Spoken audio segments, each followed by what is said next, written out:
दोस्तों, तो आज हम लोग पढ़ने वाले हैं कर्णिका संस्कृत में अव्यय। तो जैसे कि आज हम लोग पढ़ने वाले व्याकरण, जो होगा हम लोग का अव्यय। तो अव्यय अगर हम देखें तो अव्यय की डिफिनेशन और उसके अर्थ, उसके कैसे हम लोग समझाएंगे, वो आज पढ़ेंगे हम। तो जो शब्द तीनों लिंग कौन से हो गए, जैसे कि पुल्लिंग, नपुंसक लिंग, स्त्रीलिंग।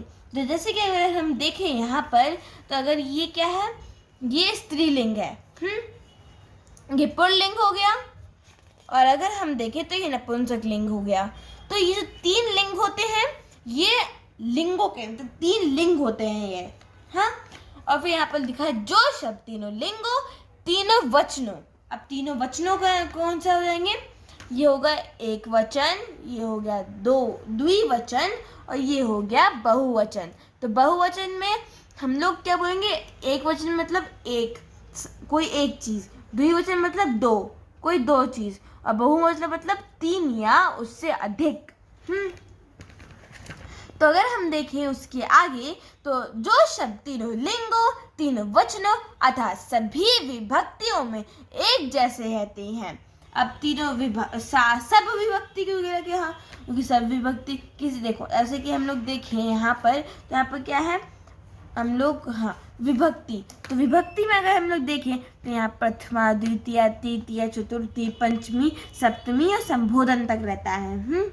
तो हम लोग कहते हैं जितने भी सब जो हम लोग के विभक्तियाँ होती हैं, उसे हम लोग सारे विभक्तियों के लिए इसलिए कहते हैं क्योंकि वो प्रथमा से लेकर संबोधन तक रहती हैं।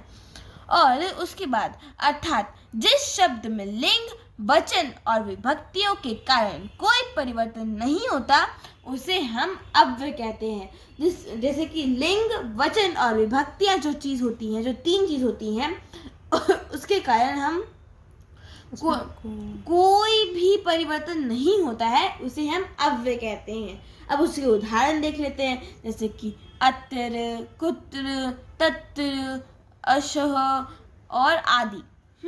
जैसे कि हम लोग का हो गया कि अत्र मतलब बोलता है यहाँ, मतलब पास में है, मतलब कोई चीज। अब हम लोग को तत्र देखे तो वहाँ, दूर, देयर, हेयर, ऐसा होता है ना।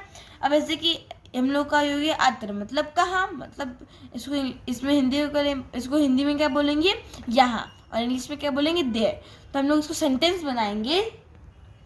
तो जैसे कि हम लोगों ने देखा, जो अत्र होता है वो एक उदाहरण हो गया अव्यय का। और जैसे कि हम लोग का हो गया यहाँ पर तत्र मतलब वहाँ, ठीक है, और यत्र मतलब जहाँ, ठीक है, और शनैः मतलब धीरे धीरे, अपि मतलब भी, ऑल्सो। जैसे कि शनैः मतलब जो ऐसे कि स्लोली